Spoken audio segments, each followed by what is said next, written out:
வணக்கம் நேயர்களே. நமது கோவில்களைப் பற்றிய அரிய தகவல்களை அளிக்கும் எங்களது ஆலய துளிகள் யூடியூப் சேனலில் இன்று நாம் காண இருக்கும் கோவில் தின்னக்கோணம் சுயம்பு பசுபதீஸ்வரர் கோவில்.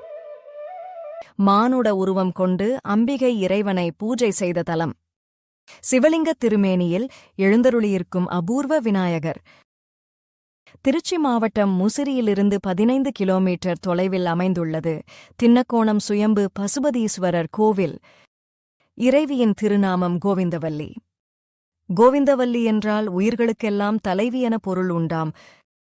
இந்த அம்பிகைக்கு சிவகாம சுந்தரி, கோவர்த்தனாம்பிகை அம்மன் போன்ற பல்வேறு பெயர்களும் உண்டு.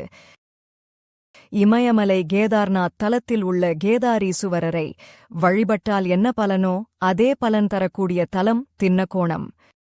இத்தலத்து இறைவனின் சிவலிங்கத் திருமேனியானது பசு வடிவில் சுயம்பாக கிழக்கு மேற்காக 7.5 அடி நீளமும் 3 அடி உயரமும் கொண்டது.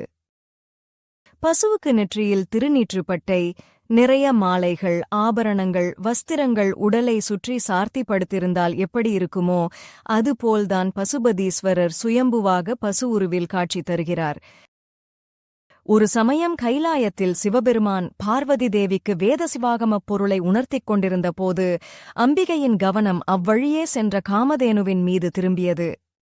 தேவியின் கவனம் அந்த காமதேனு மீது மாறுவதை உணர்ந்து சிவபெருமான் கோபமடைந்தார்.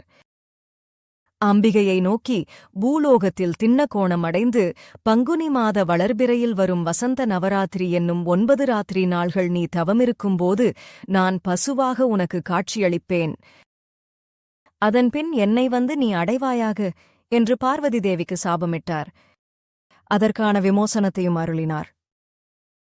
அதன்படி மானுட உருவம் கொண்டு இடையர் குலத்தில் அம்பிகை பிறந்து சிவபெருமானை நோக்கி தவமிருந்து வரம் பெற்று மீண்டும் அடைந்தது இந்த கோவிலில்தான். சிவபெருமானால் சாபம் விட்டு மானுட வேடம் பூண்டு பின்னர் தவமிருந்து தேவி அவரிடம் இணைந்த திருக்கோயில் என்பதால் பங்குனி மாத வளர்பிறையில் வசந்த நவராத்திரி உற்சவம் இறைவிக்கு நடத்தப்படுகிறது. சிவலிங்கத் திருமேனியில் எழுந்தருளியிருக்கும் அபூர்வ விநாயகர்.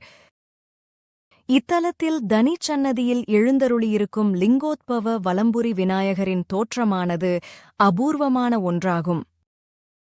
இவர் சிவலிங்க உருவம் கொண்டு அதில் 4 அடி உயர திருமேனியுடன் புடைப்புச் சிற்பமாக வலம் சுழித்த துதிக்கையுடன் காட்சி தருகிறார். அதனால்தான் இவர் லிங்கோத்பவ வலம்புரி விநாயகர் என அழைக்கப்படுகிறார்.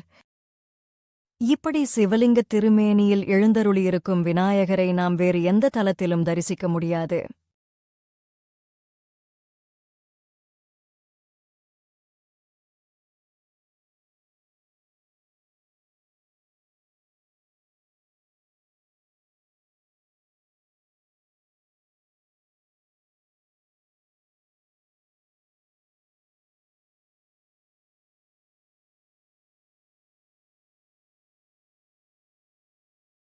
நன்றி. மேலும் இதுபோன்ற கோவில்களைப் பற்றிய அரிய தகவல்களை அறிய எங்களது ஆலயத் துளிகள் யூடியூப் சேனலின் தினசரி பதிவுகளை தவறாமல் பாருங்கள்.